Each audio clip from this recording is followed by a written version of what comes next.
Hey everyone, thank you for joining us today. We're gonna give folks another minute or two to join and then we'll get started.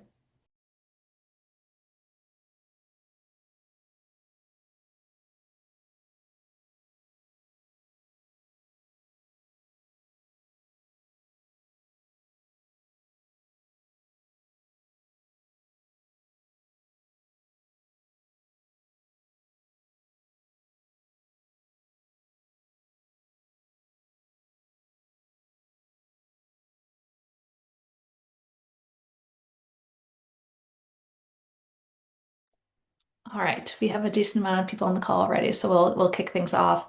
Thank you everyone for joining us today. To start, I'll just do a quick intro for all the speakers that we have on today's call. We have Harish, the senior PM, who is the driver of all the magic of product adoption insights that we're covering today. Katie, who is our senior PM, but is also the core internal user of this functionality and major champion. And we have a special guest, Lillian from TaxCloud, who's a product manager over there, and she's going to share some use cases of them using this functionality. And I'm Lauren, I'm the head of marketing here at Userflow. Thank you all for joining us today. I'm really excited for this session because we're talking about something we hear constantly. Tracking data isn't hard. The hard part anymore, turning that data into action is. And that's why we're introducing product adoption insights, which is our new analytics and action layer inside of Userflow. And the big idea here is simple. Teams shouldn't need disconnected tools, analyst tickets, SQL expertise just to understand what users are doing and to improve adoption. So here's the flow for today. First, we'll talk about how product adoption is changing and why teams are rethinking their workflows. Then we'll introduce product adoption insights and the problems we built it to solve. Harish will walk through a live demo. And finally, Lillian and Katie will share some real-world examples of how teams are already using this to drive onboarding, adoption, and conversion outcomes. We will leave plenty of time at the end for questions, so please pop them in the Q&A panel and we'll get to as many of them as we can. All right. The first section is really about the shift happening across teams right now. The expectations around product adoption have changed pretty dramatically over the last few years, as everything is changing dramatically over not even the past few years, the past few days, it seems like. Tracking events is easy. Turning data into action is harder. Honestly, this is the reality for most teams today. There's more product data available than ever before, but actually operationalizing it is still surprisingly painful. And that's because most workflows still break down after the insight. Most tools today are very good at telling you what happened, but they stop short of helping teams decide what should we actually do next. Data lives everywhere. Your analytics platform has one view, your onboarding platform has another, CS has another view that they're looking at, and none of them really connect cleanly. And then even when you do identify friction, acting on it is in another project, another ticket, another workflow, and that's another week of getting something out the door. And the result is that basically every team gets blocked at some point, whether that's waiting on analysts, building reports manually, or making educated guesses instead of moving quickly. We think there are kind of three overarching major shifts really reshaping product adoption right now. The first, adoption has become one of the biggest growth levers in SaaS. Expansion and retention matter more than ever. The winners are the companies that help users become successful faster. The second is around teams. They're drowning in tools. Every workflow adds another tab, another integration, another handoff. Tool consolidation has become a real priority. And third, action is where adoption actually happens. Seeing the drop off is table stakes now. The real value comes from being able to do something about it immediately. And that transition is exactly what led us to build product adoption insights. This is where we bridge the gap between insight and action. Product adoption insights brings event tracking, analytics, dashboards, and in-app engagement together in one workspace. So instead of identifying friction in one tool and solving it somewhere else, you can do it now in the same tool and in the same workflow. Now, kind of looking at the problem and the solutions areas, the problem we kept hearing was pretty consistent across teams. Events were scattered across systems. Every new question required analyst support. And even when teams found a drop off, they couldn't act on it quickly. So we built product adoption insights around really three core ideas: unified visibility, self-serve analysis, and immediate action. One workspace for tracking events, building charts and dashboards, and triggering user flow experiences directly from those results. The product is really built around three core capabilities: track, analyze, and act. Tracking critical user behaviors without requiring engineers for every request. They need to be self-serve. Analyze, turning raw events into funnels, charts, and dashboards really quickly.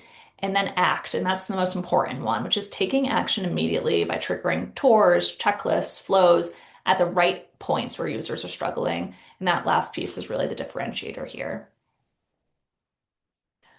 One thing to also call out is that building adoption isn't owned by just one team anymore. Product cares about activation, growth cares about conversion, customer success cares about retention and expansion. But they're all trying to do that often with different tools. And the goal here is to give all of these teams a shared adoption workspace that they can all work out of together. Enough slides for a little bit. Let's actually see this in action. I'm going to hand it over to Harish to walk through the live experience and show how teams can actually track behavior, analyze adoption, and trigger action directly in Userflow. And Harish, I will hand it over to you. Hey, thanks, Lauren. We'll take a use case, right? We'll take a use case where we ourselves in Userflow were trying to track discoverability and adoption for a new feature that we launched. And we sort of used the entirety of our product adoption insights tool to get to a good level of understanding on how people are discovering it, what is happening, whom should we target again, and stuff like that. So I'll take that as an example and sort of walk you through the entire process of how you can start to check which events you need to track and then get to a place where you can create charts, you can create dashboards and gather insights from them. I'll very quickly share my screen. Just a second.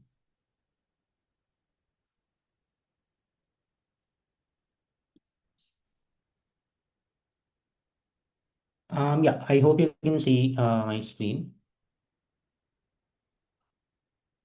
Yes, we can see Yeah. it. So yeah, this is our event tracker, right? This is not something new. This is something that's been on Userflow for a while now. And but this becomes very, very important now because of the new enhancements that we have brought as part of this release. The starting point of sort of understanding anything about your product lies on how users are interacting towards those UI components that you have built to adopt and to discover new features. I'll take the example of a feature that we very recently launched, and we call it the smart flow builder. Now we want to understand what was how many people even tried to discover and know what smart flow was as a feature. And in order to do that, we wanted to understand how many people are creating or clicking on something which we call the smart flow creator icon. So we came in here, we chose to select that element, and we chose this particular thing, and we have the element link. Now we'll tie this to an event that we have, which we are calling smart flow option clicked. Now, the moment we do this and we publish this particular event, we'll start to track this every time someone clicks on this. And you don't have to like go to your engineers to figure out when what event to trigger when someone is clicking on an event like this or clicking on a button like this. It's entirely no code. You don't need to get into your code base. You don't need to do anything. You will just choose something through a no code selector, and then you will finally map an event to it. Once you do that, every time someone clicks on this, we'll be able to track things and show it to you via the analytics that is present here. This was the state that we were in till now. Now, with the enhancements that we have brought in through a chart builder, you will now be able to create visualizations of your own. So you can come in here, the tracker that we created there, which was the smart flow option getting clicked. You choose that event here and you can see all of your charts coming in. You can choose the number of times this was clicked, the number of companies that are on your account, how many of those clicked on this particular event. If you want, you can always choose the number of users. You'll get all of this data. If you want to group it by a particular thing, say, I want to understand how many people in trial or currently active are clicking on such buttons, be able to get all of that data very quickly. And it's not just this, it's that you can create multiple such charts with different views, different things, and then you'll be able to create a simple dashboard out of it. So if I just name this as test and I click on save, I'll then be able to go to the dashboard, create a very dashboard very quickly, and bring this test chart here. And I can add multiple of such dashboards coming in here, and we can see the data very quickly. We can understand what's happening across. If we want to present it somewhere, we want to discuss on this, all of that becomes a big possibility now through very easy methods without the need of any development, any coding, or any sort of engineering intervention coming in here. So these are the three things that sort of work together to give you a good view of anything that you want to understand about your product. But that's not the only thing. This is one way to consume this. A very important part of what our charts does today is it'll give you the ability to export data in a very easy manner. So if we are coming in here and we say that I want to understand all the people who clicked on the smart flow options click, I can very quickly click on this and see all the people who actually clicked on this particular option and take an export of it, create a segment out of it, and then target flows or checklists or anything of that sort via this particular section of taking an export of these users. And it's not limited to users. We can also do companies, and you'll still get the list of all the companies who have used something like this. So, yep, these are all the bells and whistles that we have along with it, which I think makes it a lot more powerful, makes it a lot more user oriented. We also have different ways in which you can look at data. We have different types of bar charts, stack bar chart, all of this. You can also look at funnel data if you want to understand the sequence of events and how people are finishing an entire path or a journey. You'd be able to do that as well. And in case you do that, you'll also be able to take export of list of users who drop off on a particular path or who complete a particular step that's important to you. Again, all made for the fact that you can again go back to these users, engage them in a way where you get insights out of them, right? You don't want to just look at data and stop. You want to ensure that you have something to act upon and go back to either engage with them, either understand what's happening on your product, make a feature out of it, make some changes to your content, make the way guides are set up today. So yeah, those are all the things that we are trying to drive with this entire feature. And yeah, I think it's very powerful. It gives you a lot of information right at your hands. You don't have to rely on a lot of people to get hold of the data that is in your product today. Uh, so yeah, this was a demo for our product adoption insights.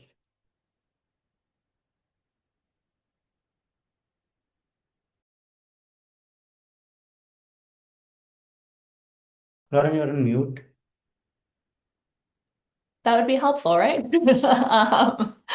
Thank you, Harish, for both the demo and for telling me I was muted.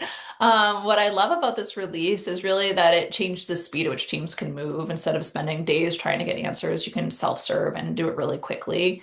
And that becomes really powerful when you start applying it to real-world onboarding and adoption problems. So let's cover some real-life use cases, and we will start. With Lillian over at TaxCloud. She's going to share a few ways they're thinking about product adoption insights internally over there. And TaxCloud is a SaaS company serving thousands of e-commerce and SaaS customers. And they've been using product adoption insights for things like rollout analyses and monitoring new user health. So, Lillian, I will pass it over to you.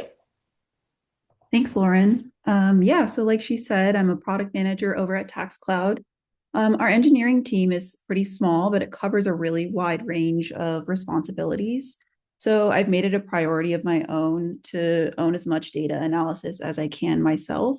So as a part of that, I've learned SQL, I've built out my own investigations in our internal data platform and tried my best not to route any of those requests to engineers, but I still end up in situations where I really need that engineering support.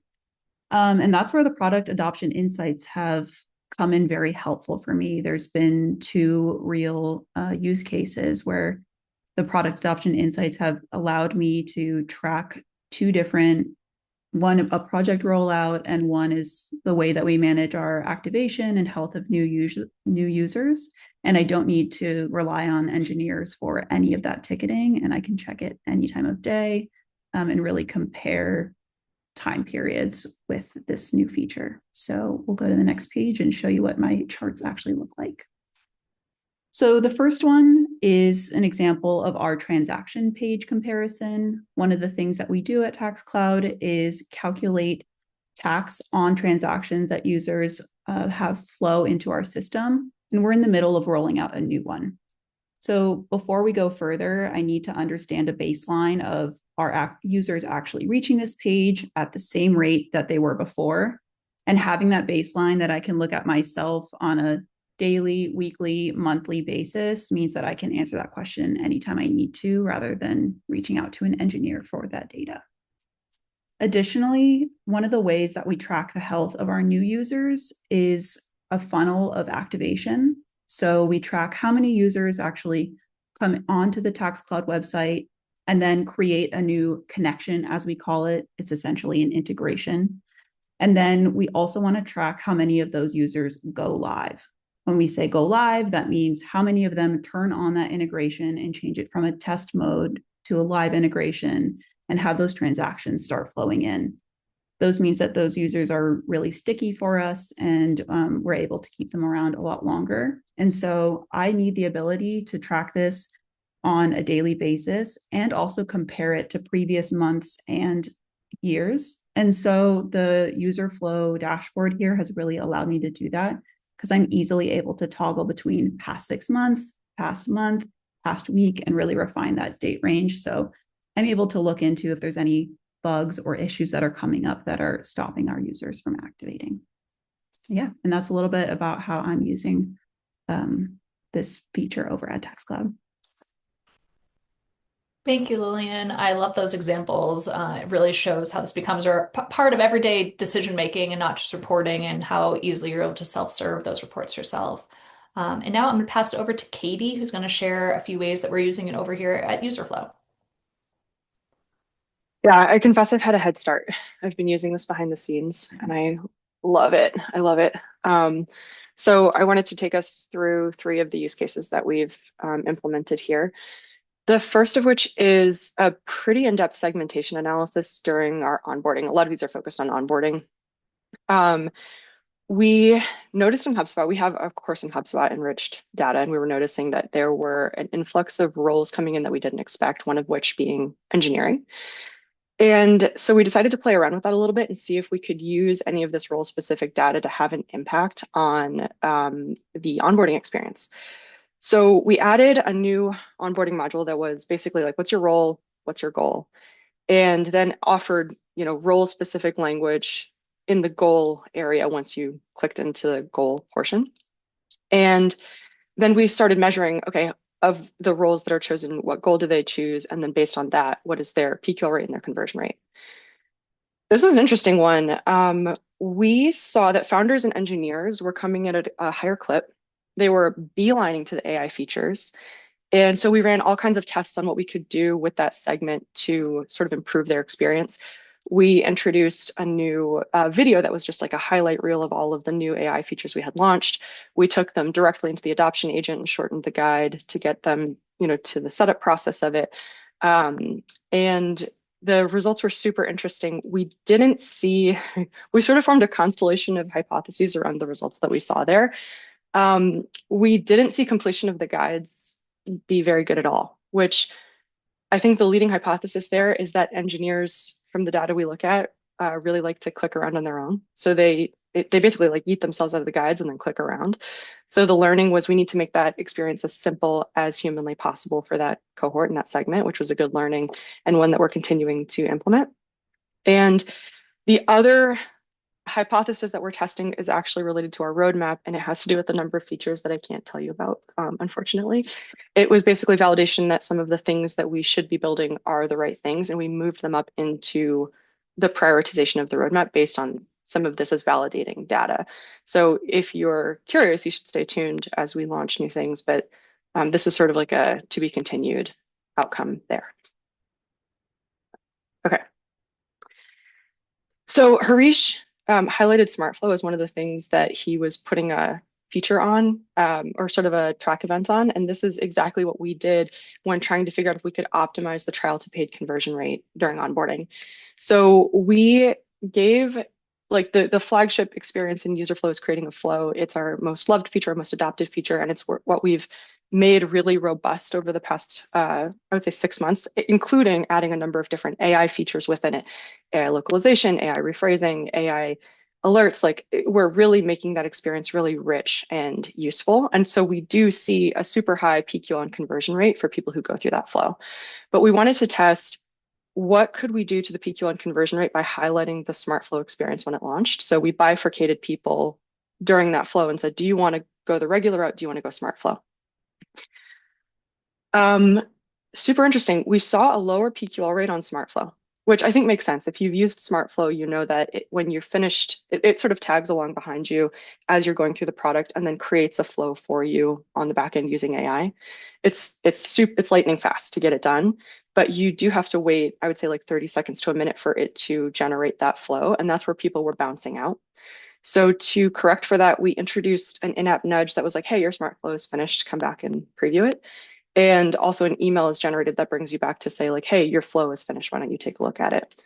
That definitely helped the PQL rate, but it stayed low. But interestingly, what we found is that people who chose the smart flow rate converted at double the clip. So like interestingly, smart flow actually sort of dislodged the preview, like the PQL moment as the best indication of whether or not they were going to convert. Now it's, do they even look at smart flow? So it totally changed the trial to paid conversion rate. It totally changed the way that we're thinking about the things that people should do. And we're rebuilding a lot of our in-app onboarding experience as a result of that, which was super cool. Okay, this one is like the most meta moment ever. This highlights all the work that Harish has done with product adoption insights. This is a dashboard that he built. It's so meta. It's just like, this is a dashboard of all the people creating dashboards. It's fantastic. So what's really cool about this is a number of things. I mean, first of which is that we were able to see the success of the feature right out of the gate. Like we had an explosion of usage, which was really gratifying to see, and I think speaks to the beauty and simplicity of this product. And so congratulations, Harish. I love it, and I'm certain that our users do as well.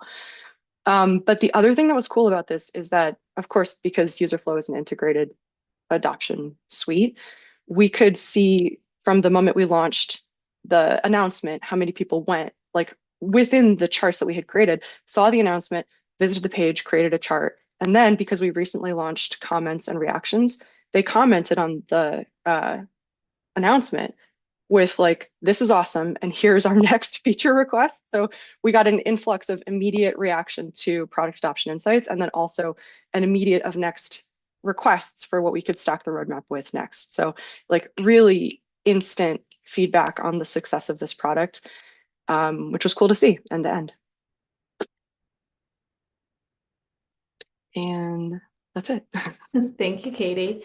Hopefully today was helpful for everyone and showed you how product analytics and product adoption can live in the same workflow finally. We'd love to make this interactive, so please drop your questions into the chat. We've already had some come through. Happy to go tactical, strategic, implementation, anything you're curious about. And I can kick it off with some questions here. How long does implementation usually take, and do teams need engineering resources to get started? Not at all. Like if you have the user flow script on a tool already, you don't need to do anything after that. The moment you get the script on, you all your elements, all your UI components are accessible to us, and you can go to our no code element selector, choose an event tracker, and then start tracking things very easily. So yeah, no dev intervention needed in terms of going every day and tracking and clicking on new buttons, understanding what event you need to pass through code and all of that. That you're getting rid of all of that with this feature for sure. Great. And are there any default trackers included, like page visits, or is everything need to be manually created? Page views is something that we do track. We track all page views as a default. We don't encourage it a lot because if you're not using it actively, then it takes up a lot of your space and it sometimes hits limits and all of that. But yeah, if you want to, you can always track page views by default. We also track some default events which are related to the user flow artifact. So if you're publishing a flow, you will get to see flow seen as an event, flow step seen as an event, flow completed as an event, stuff like that, to help you understand your user flow data better. But we don't track any default clicks on your product that you have not explicitly identified or told us that we need to identify as an event tracker. You'll need to do that through the no code event tracker, and then we'll start to track those events. Great. A question just came through about asking if you'll receive the recording, and the answer to that is yes. We'll send it to your email as well as post it on our blog, so stay tuned for that. Another question, if we wanted to share this data, would we need to add our teammates to Userflow account, or can we share a dashboard? Yeah, you'll need to have that user on Userflow as a teammate. Only then they'll be able to access the dashboard. So yeah, right now there's no way to access the dashboard if you're not on Userflow. Okay. One of the questions is this available only on Pro and above plans? And this functionality is available on all plan types. So you can access this on whether you're on startup, Pro, or enterprise plan. Is there a way to visualize retention as well so we can see users perform an event again after a certain period of time? So yeah, for this we don't have a direct retention plot as you would hope, but our trend charts in a way help you to understand how many times a specific user has also used a specific event. So you can always group by a particular by the user email or the username, and you'll get their daily trend of how many times they are using something over a period of time, or even an aggregated view of how many times they have used a specific thing. But yeah, it won't be a typical retention chart that you are used to, like a heat map sort of a thing and stuff like that. That's something that yeah will come basis how many people ask for it and stuff like that. So yeah, all open to feedback and yeah, building those things. I also want to point out though that I mean this might be like a cool hack is that you can actually specify how many times the person has performed the event. So you could specify for people who've only performed it once, but people who have performed the action multiple times, and that's available in the advanced settings of the graph. So that could be a cool way to actually take a look at that. Um, if someone is just getting started, what's the first thing you recommend tracking or building? I'd say what's the most important event on your tool, and what goal you're driving towards right now, right? Like as an individual product manager where I build a lot of features, whatever I'm launching next and whatever is big for me, I try to go forward and look at the most impactful event that will help me understand either discoverability or adoption or one of these things in tandem, right? So that is what I would say. Go behind the outcome that you're trying to achieve and basis that choose an event that you start building towards. Analytics and like building dashboards and charts is not the goal. Building the right things and tracking the right things to achieve that outcome and tracking that outcome in an easy manner is what we'd want to drive with this. So yeah, I won't give you a particular element or a component to go towards, but basis what your goal is, you need to figure out what is that one action or one event that's most important towards like helping you track that goal. Great. Um, a question, if we tag in all major events needed in our platform to track things like trial, activation, all of those key metrics, will there be an impact on our platform speed by having the user flow script running that much more? Not at all. Like we have taken enough care to ensure that there is no degradation of performance. We want to ensure that our core user base who's using flows today and is rendering a lot of UI content over their apps is not impacted in any way. So yeah, these and the good part is that the event trackers, the core of it, which actually tracks events for you, has been on a product for a while now. It's not something that we have built just now. So a lot of our customers are already using event trackers in some way or the other. And yeah, there hasn't been a problem, and we don't expect adding a visibility layer or a visual layer of building charts and dashboard on the product to have any performance impact on whatever you're showing to your customers. So yeah. Great. There was two questions around Beamer that came through. For those that are not familiar, Beamer is our sister company that we own. One person wanted to know if product adoption insights is available in Beamer, or if this is just for user flow, and do created segments in user flow transfer over to Beamer? We have right now to use product adoption insights, we'll have to be on user flow. That's the only place we have it. Creating segments and something. I think you should talk to us on this because we sort of have a way, but yeah, it's a little hacky. So yeah, we'll have to figure out if everything is working, and then we'll tell you if it's an easy port to get segments from Beamer to Userflow in a way. So So yeah, reach out to us. Send us an email, support@userflow.com, and we can help you with that one. We are at time now, so I won't keep everyone over, but thank you all for joining us. Thank you, Lillian, Katie, Harish, for all of your help, and thank you all for joining us. We will send the recording and via email and get that up on the blog. So yeah, keep your eye out for that, and thank you all. Have a great rest of the day.